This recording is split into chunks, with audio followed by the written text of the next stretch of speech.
Magandang araw po mga kaibigan. Kakauwi lang namin galing SM, nag-family day lang kami. Dinner time na at may kine-crave ako. Kaya as soon as umuwi kami, nag-start na si Jess mag-chop ng mga gulay. Sabi ni Jess, siya na lang mag-chop ng mga gulay kasi baka mauubos ang mga daliri ko. Kaya wala kang tiwala sa akin, be. Wala. Anong niluluto natin, Beb? Luluto natin yung isa sa favorite dish mo. I think ito yung unang paborito kong ulam sa Pilipinas. Pero ngayon, maglaluto tayo ng giniling.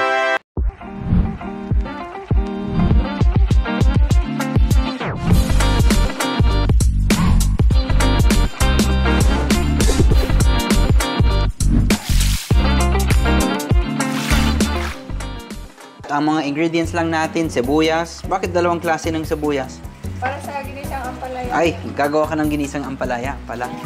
Bawang, madaming bawang ha. Patatas, carrots. Saan ang giniling? Tapos syempre, ito ang giniling na baka natin. Nakalimutan ko yung pinakamahalagang ingredient sa giniling, tomato sauce. Be, may tomato sauce ba tayo? Ala, saan? Tada, tomato paste. Ito na lang ang gagamitin kaysa tomato sauce kasi ito lang ang meron. Ang galing mag-chop ni Be. Pwede ka na maging chef. Konting mantika para sa gisa natin.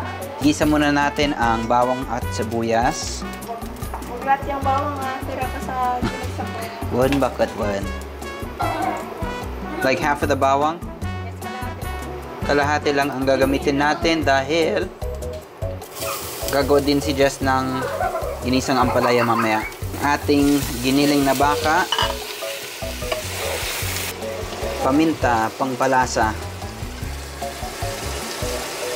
bay leaf. Dalawang bay leaf. Ano ang bay leaf sa Tagalog? Ay, laurel. Tagalog ba yan? Parang English pa rin. Laurel. Laurel.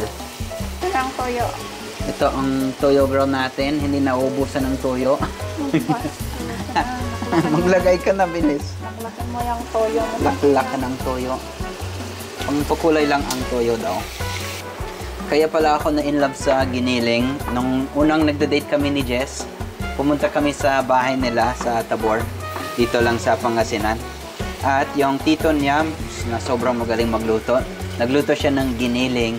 At I think, until that point sa buhay ko, yan yung pinakamasarap na giniling na natikman ko. Uy, doon ako na-inlove sa giniling. Ang gusto ko sa giniling ni Jess, maliliit talaga yung patatas tsaka carrots. Ayoko yung mga malalaki. Ito na ang tomato paste natin. Gusto ko yung giniling ko na super tangy, medyo maasim. Naghahanap ako ng itlog pugo kanina sa SM Grocery. Wala akong mahanap, sayang. Perfect yung itlog pugo dito sa giniling. Kaya, may nilagang itlog na lang kami. Konting tubig. Wow, nagbago na yung kulay niya. Huwag kalimutan magsaing. Hindi pwede kumain ng giniling na walang kanin. Maraming kanin. Hindi lang giniling ang kinakrave, kundi ginisang ampalaya din. Ito naman ang ulam ko. Sabi ni Jess kanina, habang paalis na kami sa SM, sabi niya, Ben, nagkakrave ako ng mapait. Mapait talaga ang gusto niya, ah. Sabi ko, tawagan mo naman ang ex mo. Joke lang, ex. Okay, ready na. Ito ang ating gulay, patatas at carrots.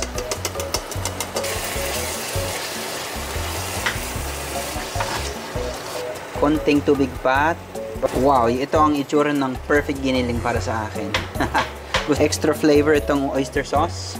Mga 2 tablespoons. Perfect. Ito pang patamis konti, brown sugar. Kalimutan kong sabihin kanina. Brown sugar. Tapos ang ating super secret ingredient, konting magic.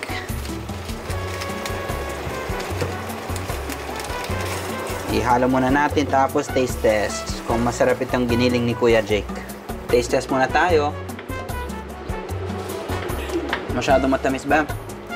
Masyadong matamis. konting tomato paste pa. Ubusin na lang natin itong sachet. Perfect. Wow. Pangalawang taste test. Perfect. Wow. Ang ating final product. Wow. Ito pala ang final product. Kalimutan ko yung nilagang itlog. Yun lang muna ang ating video for today. Maraming salamat po sa pananood. Kung nagustuhan niyo pala ang video na to, don't forget to like, comment, and please subscribe. Maraming salamat po. Next time ulit.